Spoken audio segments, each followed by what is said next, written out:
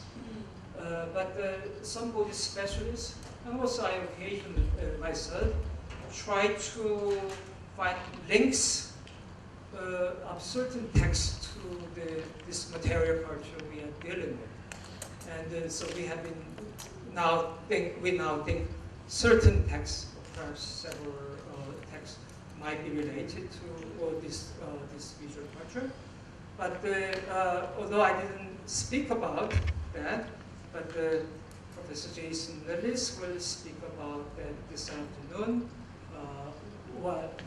Amazingly, we have been finding a number of manuscript fragments from, let's say, 30 years ago, and the oldest one we have never seen before. So, and then they have been giving more secure ideas about what were being created and read and circulated. So, but still, the kind of text that remain on that base, we cannot generalize the situation. So what I have been doing is based on this fragmentary information from the manuscript remains, also visual remains, what we provide interpretation of what was going on. The one problem I have been working on for many years is about the nature of images. How images were perceived and used and remembered, or something like that. I think there may have been significant difference between this part and also the part in Natura, possibly. And that's my hypothesis. And the Gandhara people were taking these images more lightly, perhaps. And so that's how they more easily, readily started making images. And also, in the way they were used in Buddhist monasteries, they were treated in a very different way from the later traditions where the Buddhist images were, so to speak, being worshipped. So, but some images could have been worshipped. And so another question I have raised was that there's always inevitable question in the relationship of the relation of images to relics, which were much more secure as an object of worship.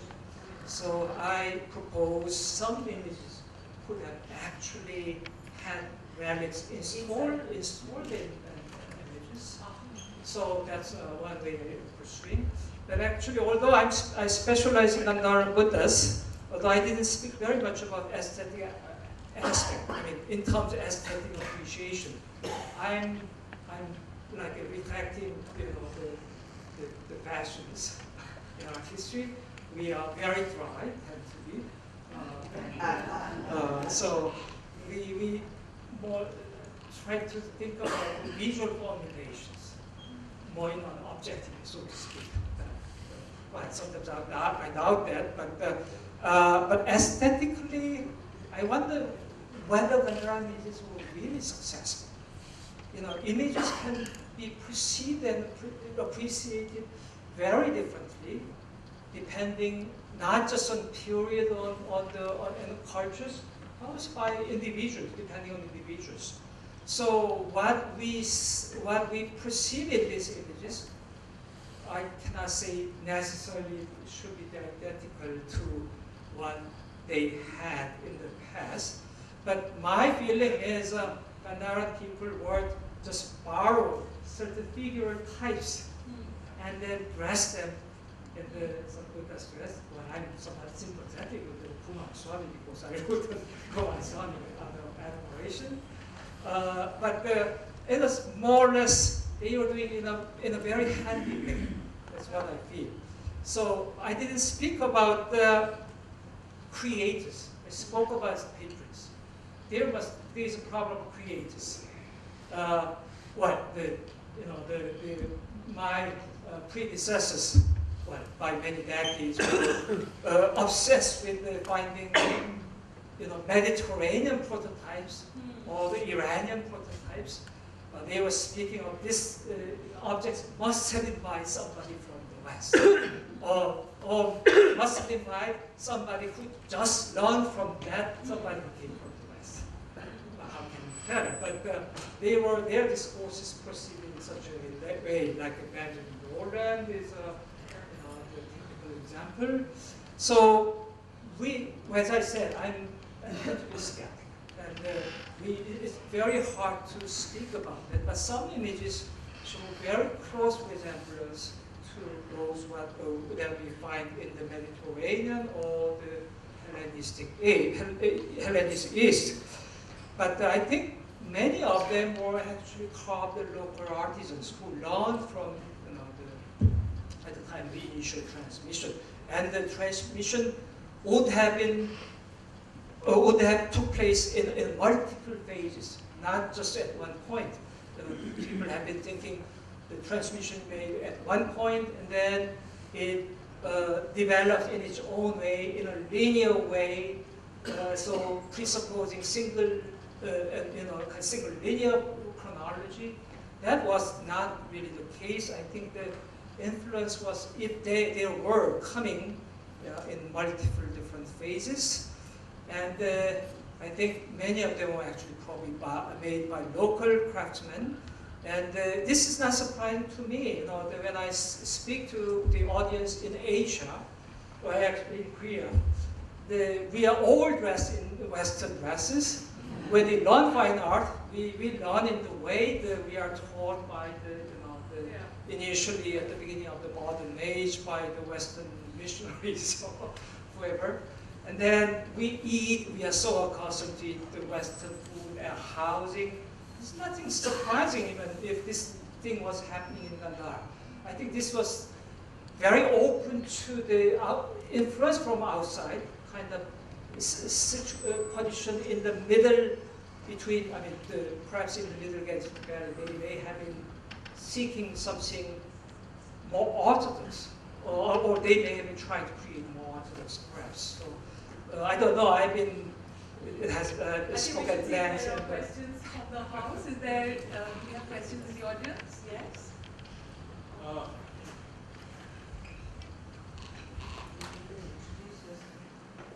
Apart from the images of the Lord Buddha itself, if I remember rightly, near the Taxila Museum, there is a town fair in which there is a temple, in which there is the double-headed eagle, showing that this was Alexander's stamp, or the Greek influence was definitely there. Well, there are many Western elements, and many scholars, many of my colleagues have been working on the kind of transmission of Western elements and simulations in Gandhara. And the so-called Sirkap is the stupa base, which is carved with the double-headed eagle, which is a motif from surgery from the West. And also there is also temple with the Ionian capitals and such things. There are quite distinctive classical features. And there are many speakers, so I think this will be followed by also hopefully discussion on that aspect. I define myself, I'm more devoted to the internal operation of Gandhara art, especially in relation to religious practices, because I spoke about Gandhara might have created monastic at that time, and if some Western scholar has said that, some audience might have felt not so comfortable. But since I'm from Asia, I think I can speak such thing in a really with less inhibition. But at the same time, I must say, by training and by upbringing, I'm not so familiar with the Western aspects. So devoted to internal operations, which is actually has been neglected for long when this subject was being studied by those who were trained initially in classical studies. Professor, we have very little time, and there are 3 people who have questions. I'm going to ask all 3 of them to ask their questions, and then to reply. So, Parul? Well, my question is regarding, you really touched upon the very contentious issue about the origin of Buddha image, which has been raging in the field for not so many, decades. And I was intrigued the way in which you are proposing the idea of ethnic Indians as a way of resolving this controversy, which seems to, it will go down very well, even in the current cultural nationalism that we see in India. Because you see, isn't it too much of an essentialist category when you're dealing with an area which is really a hotbed of all kinds of intercultural, meetings across different cultures, different racial types. So how do you stand by this new category? First one, second one. So the second question is Ritu Kumar. This is very brief. I just wanted to know where is the origin of the photographs? The photographs of the excavations, Yes. the US excavation, they are very, very moving. I just wanted to know where one can access them, if at all. And the third question is from William Lavender. Wondering, seeing all this lovely succession of black schist faces, the original appearance, were they plastered? Did they have paint on them? How much of what we're looking at now was what people saw in the 34th century? Let me answer the first one.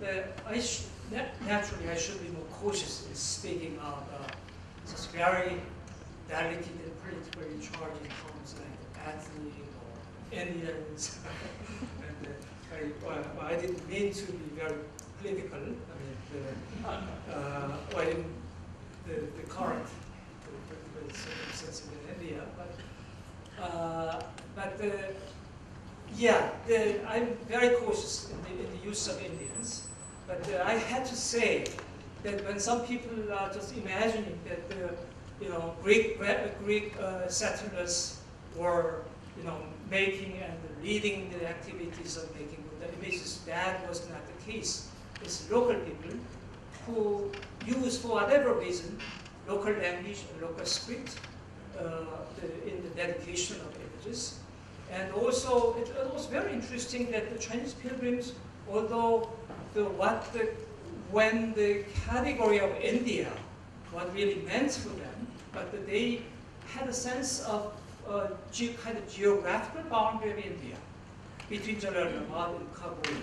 So there's some notion there. So I try to say in a more objective way, but this can be interpreted in a very complex way. So the second one was about the photos.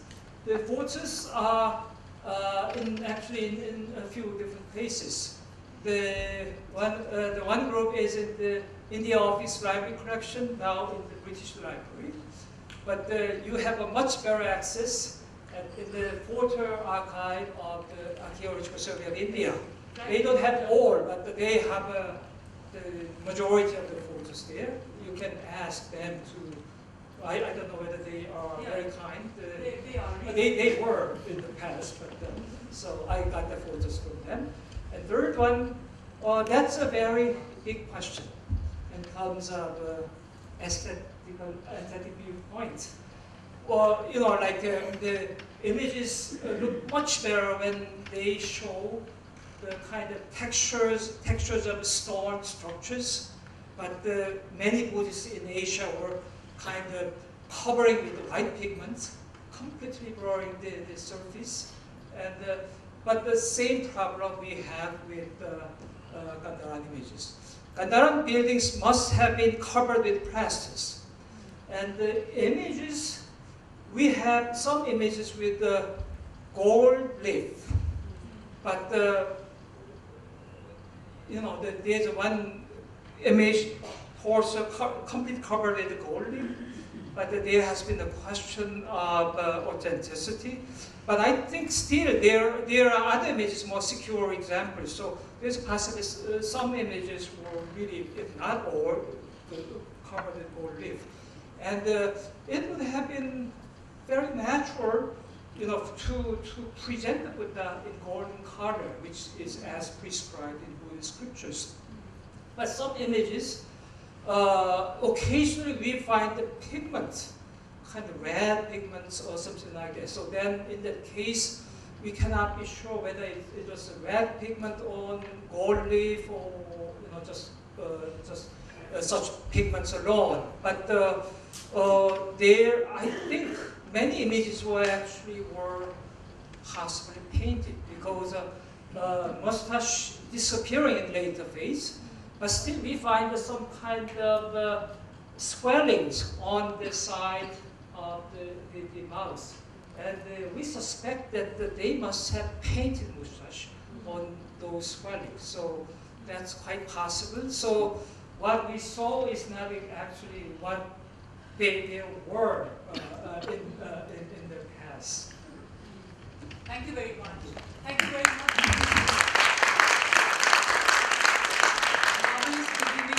Probably 2 very stimulating days.